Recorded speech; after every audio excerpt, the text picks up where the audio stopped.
আসসালামু আলাইকুম। ফাতিহা আয়াত তাকে নিয়ে ইদানিং বেশ আলোচনা সমালোচনা হচ্ছে। সমালোচনা যদিও হওয়ার কথা ছিল না, কিন্তু কেন হচ্ছে? বেশ কিছুদিন আগের একটি ভিডিও নিয়ে তার সমালোচনা করা হচ্ছে এবং তার সাথে আবু তাহা আদনান সাহেবেরও সমালোচনা করা হচ্ছে। আমরা আজকে এই বিষয়ে আলোচনা করার চেষ্টা করব ইনশাআল্লাহ। তো চলুন এই আলোচনাটি শুরু করা যাক। তো চলুন আগে ফাতিহা আয়াত সম্পর্কে একটু জেনে নিই। ফাতিহা আয়াত একজন বাংলাদেশি, মাত্র 10 বছর বয়সে সে জাতিসংঘে ভাষণ দিয়েছিল এবং সে ভাষণে সে কোরআনের তাফসির পর্যন্ত করেছিল। জাতিসংঘের শিশু অধিকার নিয়ে তিনি কাজ করেন এবং এর পাশাপাশি বৈশ্বিক উষ্ণতা বৃদ্ধির ব্যাপারেও তিনি জাতিসংঘের হয়ে কাজ করছেন। তিনি কাজ করছেন জাতিসংঘের জলবায়ু পরিবর্তন বিষয়েও। সমালোচনা না করে আপনার গর্ববোধ করা উচিত ছিল, এত কিছু করা এই মেয়েটি একজন বাংলাদেশি মুসলিম। তার যে ভিডিওটি নিয়ে সমালোচনা করা হচ্ছে সেই ভিডিওটি ছিল তিনি আবু তাহা আদনান সাহেবকে তার লাইভ সেশনে দাওয়াত দিয়েছিলেন। তার লাইভ সেশনে তিনি আবু তাহা আদনানকে বলেছিলেন আলোচনা করার জন্য। আবু তাহা আদনানও তার সম্পর্কে হয়তো অতটা না জেনে, তার বয়স সম্পর্কে না জেনে সেই আলোচনায় বা সেই লাইভ সেশনে অংশগ্রহণ করেছিলেন এবং বর্তমান বিশ্ব এবং বর্তমান সময়ের যে পরিস্থিতি আছে সে বিষয় নিয়ে তারা আলোচনা করছিলেন। এবং এই বিষয়টি যখন সোশ্যাল মিডিয়াতে ভাইরাল হওয়ার পর বাংলাদেশের কিছু আলেম ওলামারা এই বিষয় নিয়ে সমালোচনা করেন যে আবু তাহা আদনান এটি কেন করলো এবং তার প্রতি বেশ বিদ্বেষমূলক কথা তারা বলল।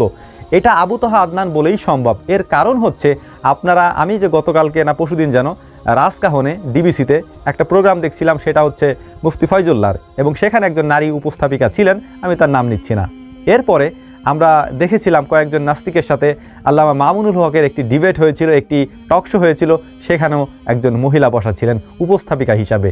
এরপরে যদি আমি আপনাদেরকে বলার চেষ্টা করি ডক্টর জাকির নায়েকের কথা, তিনিও একটি প্রোগ্রামে একজন মহিলা উপস্থাপিকার সামনে বক্তব্য দিচ্ছিলেন এবং এরকমটা আমরা ডক্টর জাকির নায়েককে অ্যাভেলেবেল দেখে থাকি যে তিনি হাজার হাজার লক্ষ লক্ষ মহিলার সামনে বক্তব্য দিচ্ছেন।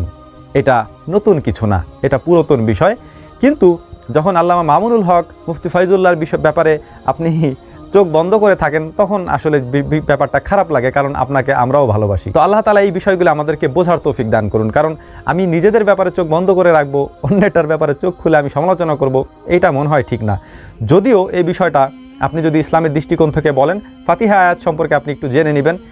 মাত্র 10 বছর বয়সে কোরআনের তাফসির করা, এরকমভাবে ইসলামের বাণীকে মানুষের কাছে পৌঁছে দেওয়া এবং বহির্বিশ্বে সেটা করা, এটা আসলে খুব কঠিন একটা ব্যাপার।